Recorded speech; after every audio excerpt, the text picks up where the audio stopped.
Assalamu alaikum students. Today's lecture is for class 8th, subject English. In this lecture I am going to explain the exercise of unit number 5, the eldest son. First of all, you have to open the page number 64. The first thing on this page is words meaning. The first word is household. Household का मतलब होता है घराना. Connected with the house or flat and the people living in it. The second word is step brother. Step brother का मतलब होता है सुतेला भाई.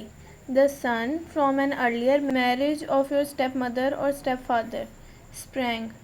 Sprang means to move suddenly and with one quick movement in a particular direction. अचानक से किसी एक ख़ास सिमत में हरकत करने को स्प्रैंग कहते हैं. The fourth word is devastated. Devastated का मतलब होता है नहायत परेशान होना. Extremely upset and shocked. The fifth word is capture. Capture का मतलब होता है कब्ज़ा कर लेना. To take control of a place, building etcetera using force. The next word is seize.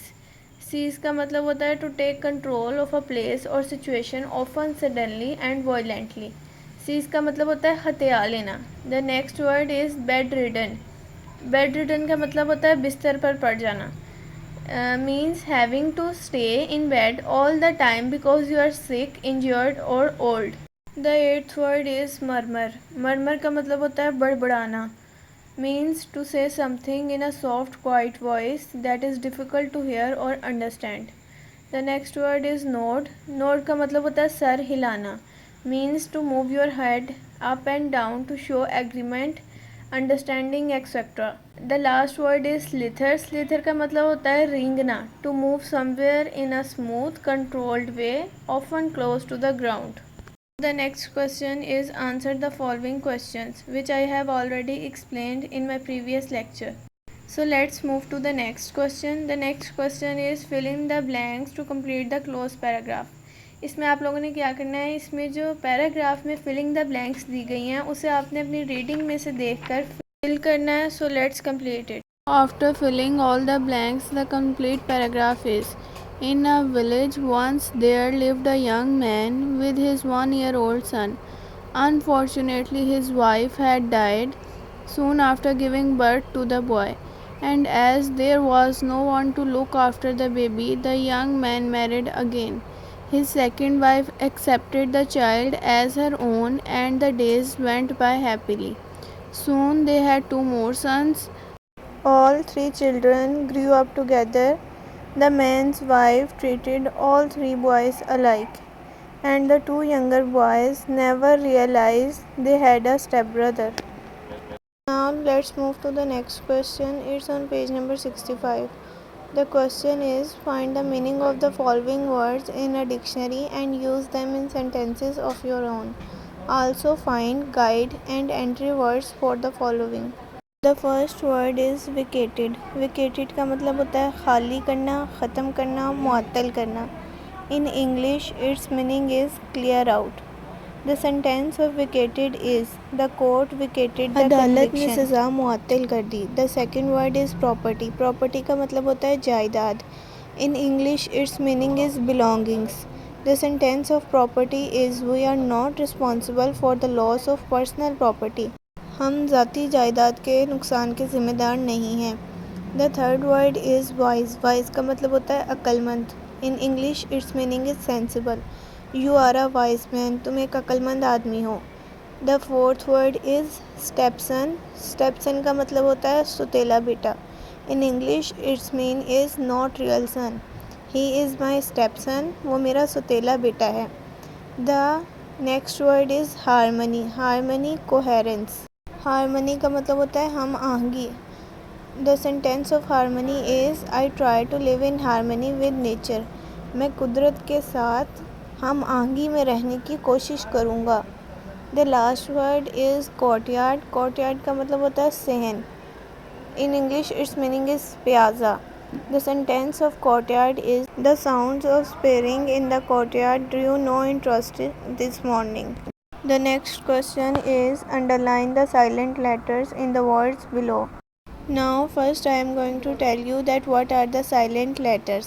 Silent letters are the letters that are the part of words written spelling but are not pronounced when the word is spoken aloud.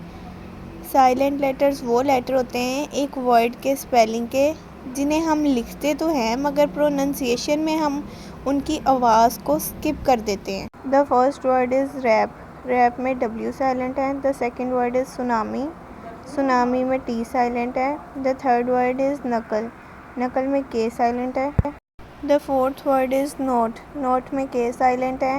The next word is answer. Answer में W silent है. Ghost में H silent है. Hour में H silent है. Wrack में W silent है. Owner में H silent है. नाइट में के साइलेंट है. नीड में के साइलेंट है.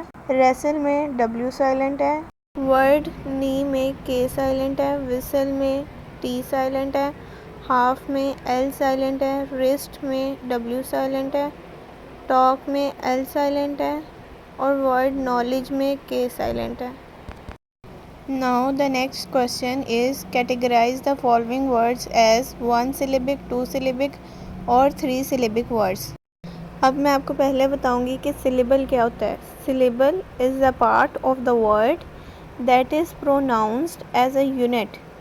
फॉर एग्जाम्पल, पहली एग्जाम्पल है वर्ड बुक. बुक एक सिंगल सिलेबल वर्ड है क्योंकि हमें इसमें एक सिंगल बीट सुनाई देती है. The second example is drama. Drama. Drama में हमें 2 बीट सुनाई देती हैं, इस वजह से ये एक 2 सिलेबल वर्ड है. The third example is crocodile. Crocodile is a 3 syllable word क्योंकि हमें इसमें 3 बीट सुनाई देती हैं. Now let's solve the exercise. The first word is important. Important में हमें कितनी बीट सुनाई दी हैं? 3. Important. So important is a 3 syllabic word. The second word is scary. Scary में हमें कितनी बीट सुनाई दी हैं? 2 beats. So scary is a 2 syllabic word. The third word is fear. Fear में भी हमें 2 बीट सुनाई दी हैं, सो fear is a 2 syllabic word. The next word is younger. Younger. Younger is a 2 syllabic word. Jealous. Jealous is also a 2 syllabic word. The next word is property. Property is a 3 syllabic word. The seventh word is worried. Worried is a 2 syllabic word. The next word is captured. Captured is a 2 syllabic word. The ninth word is seized. Seized is a 1 syllabic word. The next word is father. Father is a 2 syllabic word. The second last word is stepfather. Stepfather is a 3 syllabic word. The last word is advantage. Advantage is a 3 syllabic word.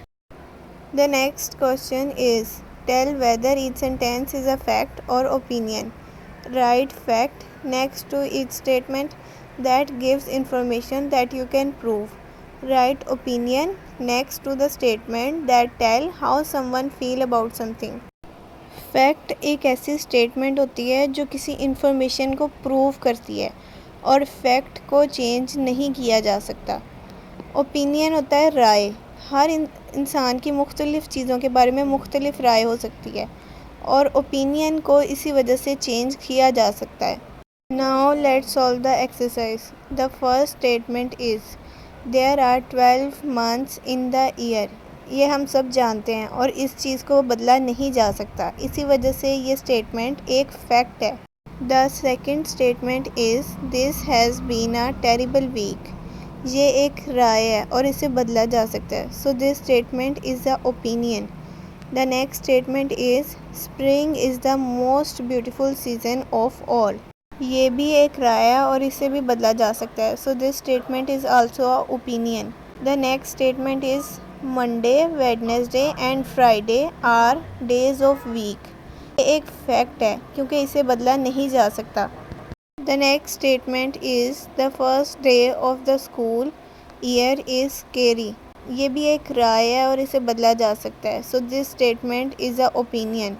The last statement is your birthday comes only 1 day a year. ये एक fact है क्योंकि इसे बदला नहीं जा सकता. So here's the lecture and I will explain the grammar portion of the exercise in my next lecture inshallah.